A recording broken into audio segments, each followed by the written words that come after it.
the end of the Sydney Carnival is here this weekend. It is the twilight of the Sydney Carnival and it ends with a bang with the all-aged. Ripper race. And then it'll be a matter of weeks and we'll be talking about Stradbroke Stars. Queensland Winter Carnival. That's good stuff. Yeah. Just gets me up and about. But I tell you what, let's not get too far ahead of ourselves. Let's look forward only to this Saturday. And what will you be doing this Saturday? I don't know. You'd probably check out my Ned's profile to see. You might see some recent winners on there as well. There's been a lot of green ticks recently.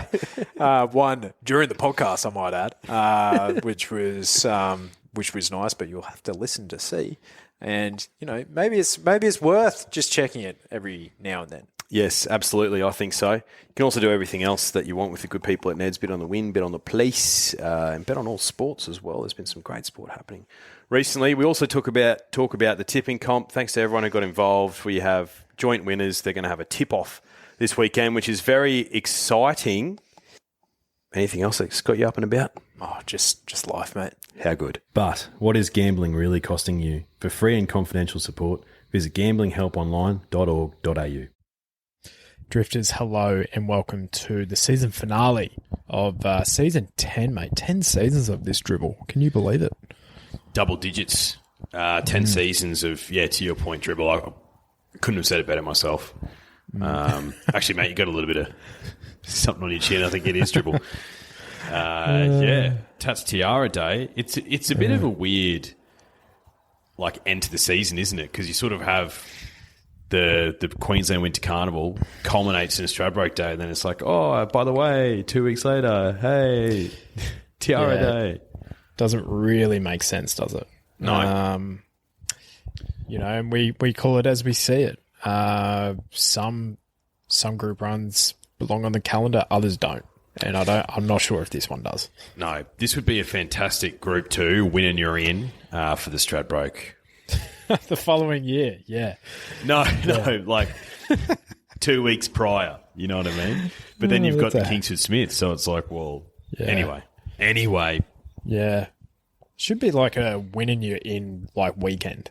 Just do them all at once. Have it for the Stradbroke, have it for the have it for the Everest, have it for the Melbourne Cup, have it for the Caulfield Cup, have it for everything. Yeah, and we'll host it up here in Queensland. That sounds phenomenal. And it's a winter meeting. We you're into I've got to think about this. It's like almost I was thinking say maybe even the 3-year-old Magic Millions qualification or something, It's kind of there'd be options as a 2-year-old. Yeah, even winning you're in, to a Group 1 race over in bloody Royal Ascot. Winning you're into the Kentucky Derby. Fuck it. Let's just do it all. Well, to be fair, there's Japanese boosting for Cox Blade, so it's not the worst idea. No. Yeah, we're ideas, guys. Yeah. Something needs to be done. That's for sure. Yeah. Mate, another thing that came across my desk near moments ago, I saw the Storm Boy has been retired to stud. He has. Literally a perfect example of always take the money. Always take the money. Always sell out. Yeah. Don't for all you dummies that would be like, I wouldn't sell. Yes, you would. Yes, you would. For that amount of money. Every single time. That had to be trying to think of what would that be in rugby league contract terms, what's the worst contract of all time? Oh, I think a good example is actually we'll switch codes and we'll go to the NBA. So Shai Gilgeous-Alexander for the OKC Thunder just won Finals MVP. They've just won the championship. He got regular season MVP as well. He was traded from the Clippers to OKC for Paul George, for not just him, who is an up-and-coming, young budding star, but also a ridiculous amount of draft capital. Where are the Clippers now, you might ask? Well, they don't have Paul George. The Sixers have him. And meanwhile, OKC's got one of the youngest teams in the competition. They just won the championship, and they've got more draft capital than most other teams. that's the equivalent, right? You're OKC. You're like, yeah, we'll give you Paul George and we'll take everything that you have and more, and also your mother. That's basically what OKC's done. So basically, this is the equivalent. When Coolmore comes and says, we'll offer you everything for Stormboy, you say, oh, yeah, absolutely. And guess who won that trade? Because since that's happened, he's only won one more race, and it was the San Domenico Stakes as a 3-year-old. He's failed in the Northern Hemisphere, being trained by Aidan O'Brien, and he's, run third in a slipper and maybe third or fourth in a Golden Rose or something like that? Something like that. Mate, he's too thick. Too thick for his own well-being. Thick boy, Stormboy. He's honestly one of the thickest set colts as a 2-year-old I've ever seen. He was just through the chest. Too much of it. Too much testosterone going through his body. So you could say it's actually not his fault. So he's too jacked. Yeah, too jacked. But yeah, alas, we didn't land the 28-1 in the Golden Slipper. So no, it wasn't meant to be. No, it wasn't. But do you know what? For what it's worth, I think he will make a terrific stallion. He'll be one of those ones where he'll just produce early 2-year-old types, and that's what we look for. That's what we look for. His career actually went past those previous Golden Slipper stallions, you know? So it's like his CV, although who's a good example? Schnitzel, probably. Didn't have a glowing racing career. Raced for a few seasons. And, he putting runs on the board is one way to classify his career. I think it was a generational stallion. He was. May he rest in peace. I'm invincible. Never won a Group 1.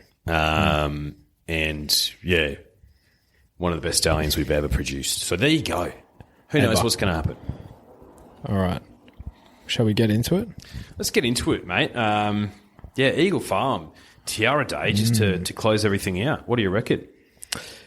Well, I'm actually just looking at this for the first time. Rail 6 metres. Now, it was extremely windy today, I might say. Yeah, it was. So that will be obviously having some drying conditions up here in Brisbane. So I'm just wanting to have a look at what does the weather forecast kind of look like. So we got some 20 degrees, 21 with 0 to 1 mil on Saturday.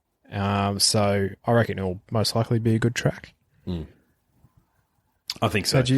Yeah, I think we'll find a good track. It's been a weird winter carnival though with Eagle Farm. It's sort of been, you want to be in the first 3 or 4 and you want to be just slightly off the fence. So whether that continues this weekend, I know smarter people than us will be able to tell you that based on history and data and whatnot. But I reckon just try and find something that'll be in the first third. I reckon just try and find the winners, mate. Race 4 is the Tattersall Stakes, the Tatts Stakes, 1,400 metres for the 2-year-olds at set weight. So you're giving Damien another chance here. He'll be in the first 4. Damien will be in the first 4. And such a well-named horse, but I think I could only back him if it was double Damien. So if we had Damien Thornton or if we had Damien Lane on board, then absolutely it'd be chips in. Damien squared, but there's a Damien Lane trainer, right? There's a missed opportunity there. Damien, what would that be? Damien squared. Damien cubed. So, cubed, yeah. So that's a missed opportunity, but look, Damien wouldn't shock. I actually found this race a little bit tricky. But I'll point you in the direction of Autumn Boy. The market's found at $3.70. J-Mac, Chris Waller, classic.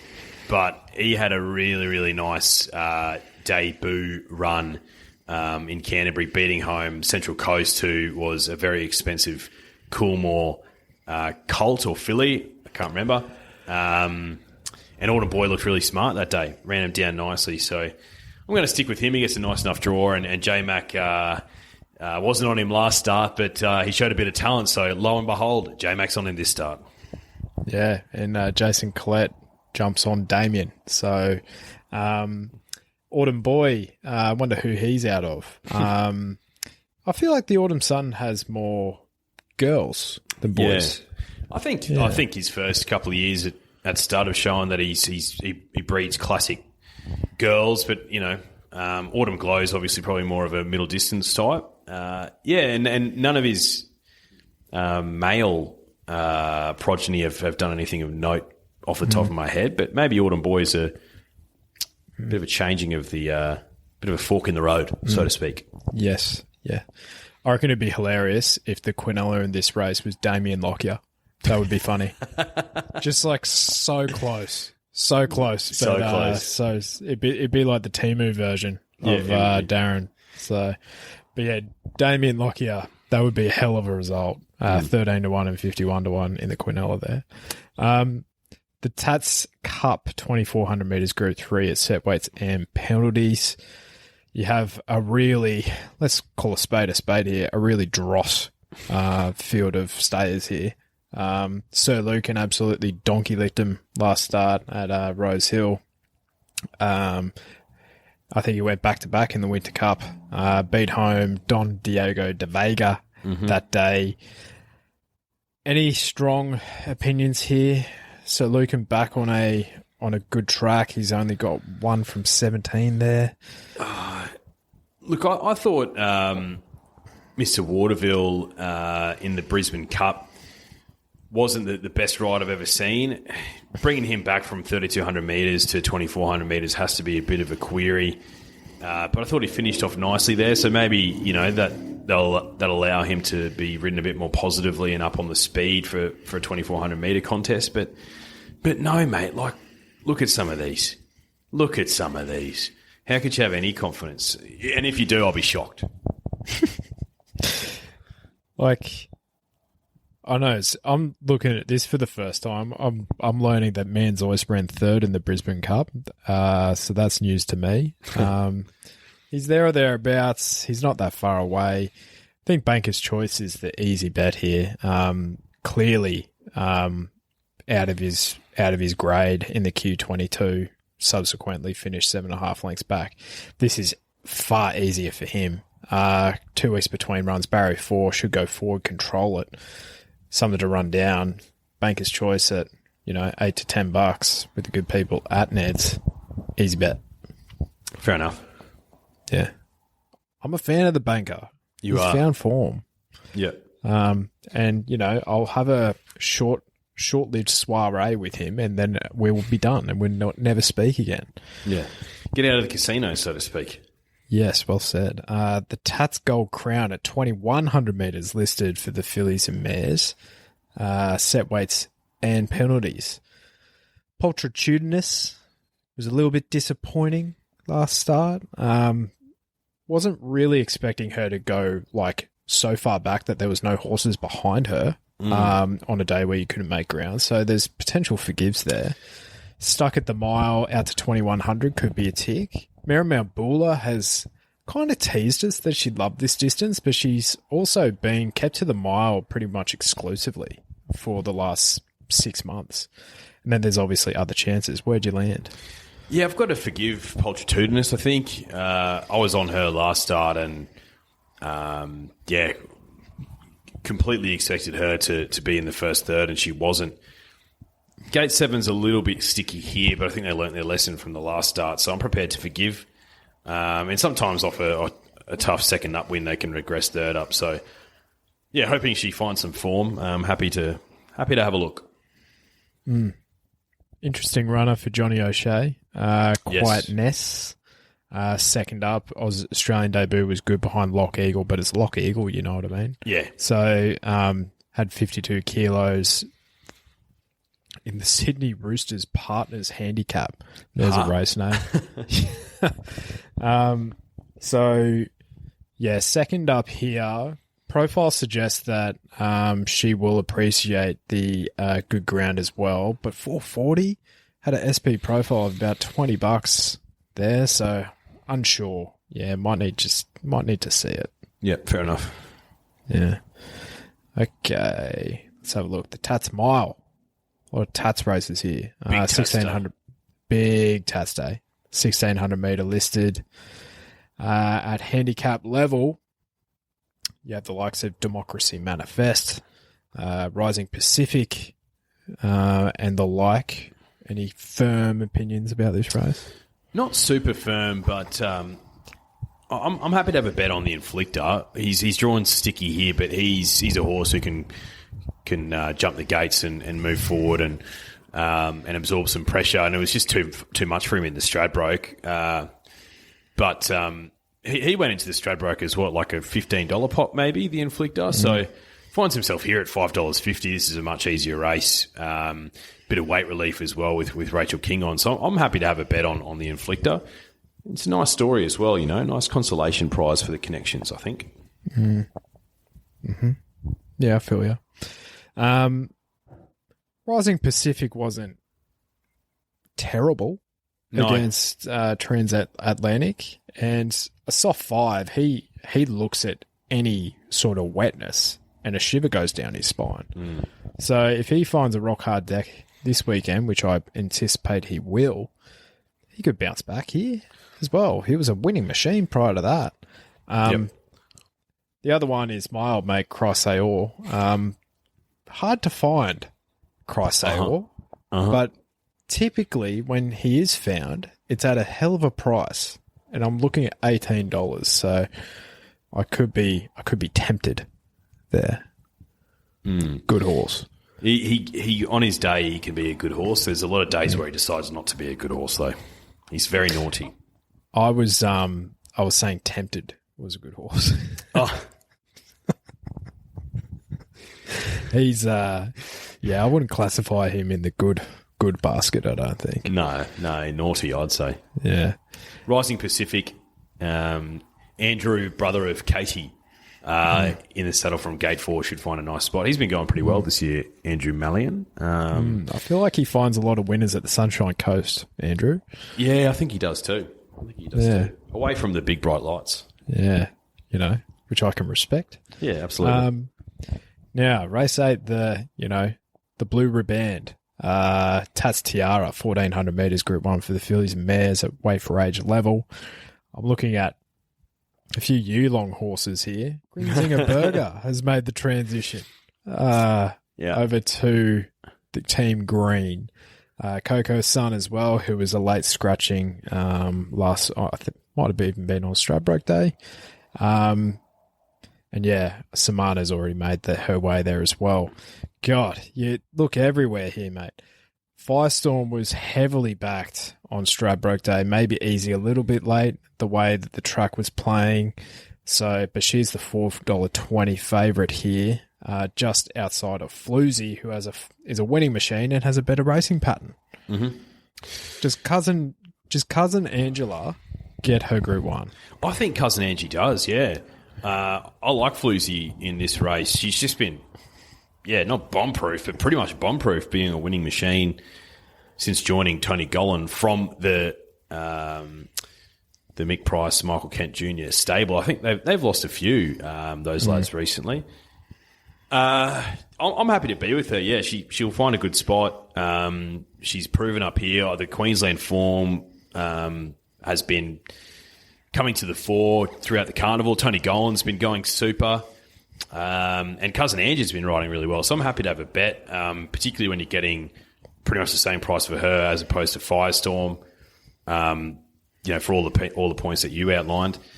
The other horse that I'll probably have a little saver bet on, because I'll probably spew if she wins, is number 8 Abounding. She hasn't drawn a single-digit gate this year. So she has for the first time in a Tiara. We know Robbie Heathcote won this race with Star Tontes a few years ago, and I think everyone followed her the entire prep. She never won. Everyone jumps off. She's at like $10 or maybe a bigger price, and she wins the Tiara. So I'm going to have a little saver on Abounding, because we know that she has the talent to be close enough in a race like this. Plus, she's $20 is a good people at Ned. So yeah, that's how I'm seeing the race. But a $40 thing wouldn't shock. Yeah. No, it's a good point you make. I think Abounding's the one just from that draw. We're both on Stradbroke Day, I think. So, but yeah, she was good. She kind of loomed up, but then she just kind of ran out of gas, and maybe only the 2 weeks between runs will have her cherry ripe here. But, Bounding, big fan, probably from Firestorm. And it might be all eyes on Alentia. This might be her last race on a racetrack if she continues the way she's going. Yep. Very well. All right, and the last race on the card is the WJ Healy Stakes, 1,200 metres open handicap. I think you made a case for Cannonball the other week. I just felt that he can run a race on occasion. He's won at a big price before for Tony Golan, and he ran okay in the Chief De Beers listed race behind Manhood about a month ago. So he could run a decent race at a big price, but I don't know. This is a tricky little race. Like Hidden Wealth can run well. A Little Deep's a big price, but I don't know if the track's going to suit her. Need Some Luck is another one. I think he was pumped in. Did he run on Stradbroke Day? Yes, he did. Yes, he did. Yeah, he was pumped into about $2.50. So starting price profile, couldn't talk you out of him. Yeah, tough little race. I think I do like Need Some Luck to have a bet, but yeah, Ruffy wouldn't shock. Trying to think of a horse that would be better than Need Some Luck in Peter Snowden's stable right now. Shit. Do you have any 2-year-olds or 3-year-olds? Well, he doesn't have Marzu anymore, so no. Let me have a look here. Results. Touristic. It's a good horse. Mm-hmm. But it's winning like winter cups and that sort of thing, Beedman Memo was a good 2-year-old. Beedman has some serious talent. Yeah. They were talking about bringing him up for the JJ, but they thought, no, let's just save him for his 3-year-old season. So, yeah, keep an eye out for him. He's got serious talent. Yeah, okay. And, of course, Drifting. So, I think Need Some Luck might be a little bit better than Drifting. Yeah. Yep. Yeah. Need Some Luck is a good horse. He doesn't necessarily draw the best barriers, so he will need a good steer from Tommy Berry, but he gets on with that horse. Mm-hmm. General Salute, who was he running against? I reckon I might have backed him at about 60-1 in a Group 1 when he was a 3-year-old. Yeah, it was Militarizer's Golden Rose. Yeah, that's right. Yep. And he had nearly a year off, and he had 2 returns to the racetrack in the autumn, and he was sublime. Yeah. Really, really impressive. Only one on rain affected ground. So, and we know that a good track at Eagle Farm can be awfully hard, like concrete, Yeah. So that might be against him, but he's probably the one I have a watch on because he was very impressive in the autumn. Dog shit stable, but let's just reiterate that dog shit stable. And then A Little Deep was too bad to be true as well. Yeah. So she goes in your quaddie. Yes, $14 is a big price for her. Yep. Tricky little race to finish. Yep. Well, no, that's about it. Yeah, it was unfortunately not the, I guess, Winter Carnival I was really hoping for, Yeah, I think just with a bit of rain around and whatnot, there's a little bit disappointing. But I think the Winter Carnival, though, is, in retrospect, is always better than what you think. I think we'll look back at the end of the spring and think, shit, some good horses ran in the Winter Carnival, but I know what you mean.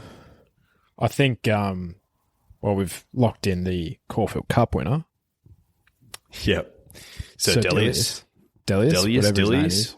Whatever. Oh. Dilly. Oh. Sir Dillbrain.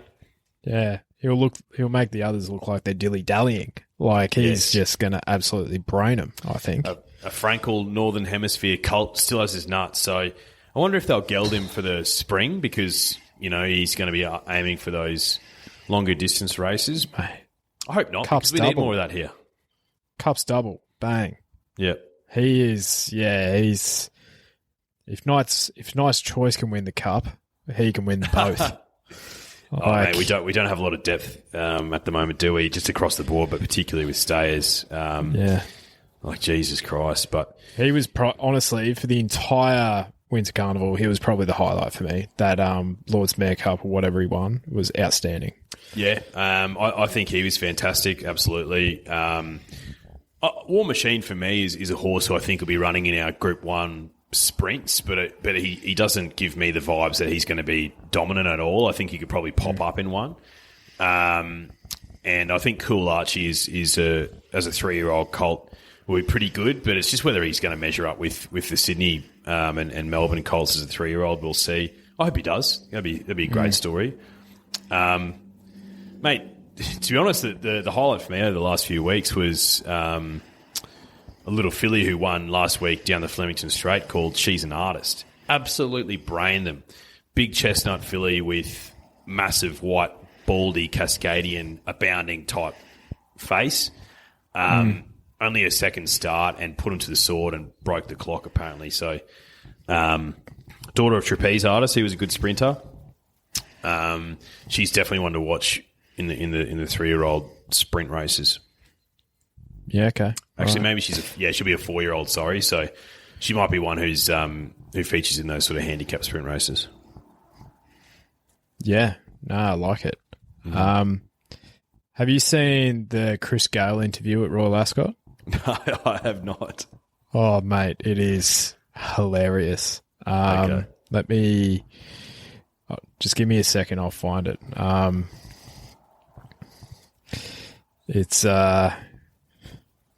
It is very funny. Oh, shit.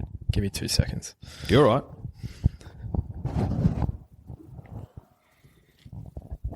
New stress.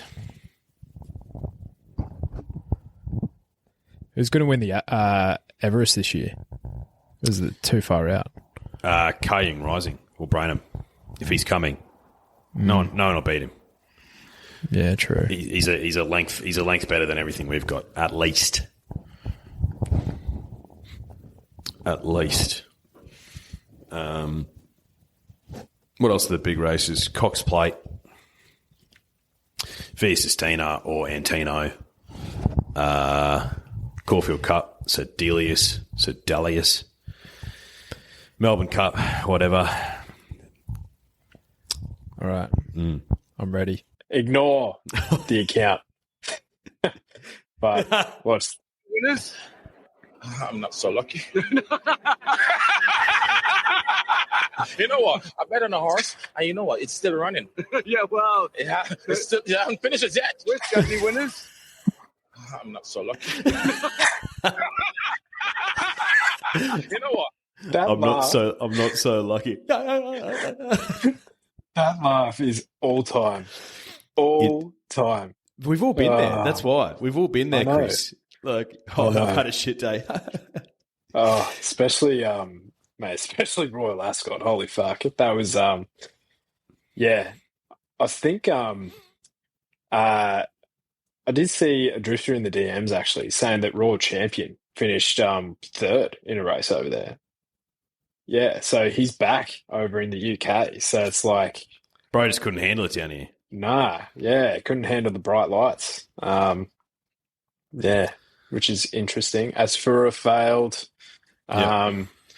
it was interesting. The Queen Anne, I think it was, what was it? The Queen Anne this year? It was one of the mile or 2,000 meter races down there where the horse that won it last year was Rosillian. So the horse in the without a fight stilks, Yep. and it beat Notable Speech.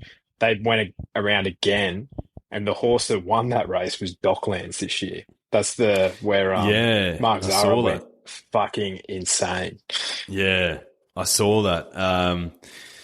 Which comes as a shock because, he ran I out know. Cox Plate and ran okay, but usually if you're winning races at Royal Ascot over a mile, you're at least finishing top 3 in our Cox Plate. So, interesting. I wonder if he's just improved or if it was just a bit of a lower edition of the race. Us too. Well, I actually really rate those two, Rosillion and Notable Speech in particular. Godolphin horse. He's have a look at some of his replays, drifters. His turn of foot is outstanding. And then Rosillion is just a tough on speed. Horseman without a fight speed. Silks. Anyway, I'm sure there'll be some Europeans that, Craig Sneesby will invest into, and we can talk about at length. No doubt. Yeah. All right. Well, thanks for another season, mate. Well, drifters, there's some significant life admin happening to me. So baby due at the end of August, which throws a slight spanner in the works with season 11, but we'll probably kick off with the Group 1 calendar again around mid-August, I'd say. But, whether we have a couple of weeks off here and there, TBC, but we'll keep you updated. We'll keep you updated, drifters, and it's. I think it'll be a bit of a match time decision on occasion. And that's probably the minimum that we deserve. Well, I'm doing my part. Future jockey coming on into the ranks, so it's like I'm doing my part. Hey, betting turnover. It's just another one who's out as that betting turnover, right? So that's all the discussions about that nowadays. God knows what it's going to look like in 18 years, but true. Yeah, we're just adding to the pool. We're making the tote better for everyone. Yeah. Alrighty. Thanks for another season, drifters. We will see you on the next one. Good on you, drifters. Bye.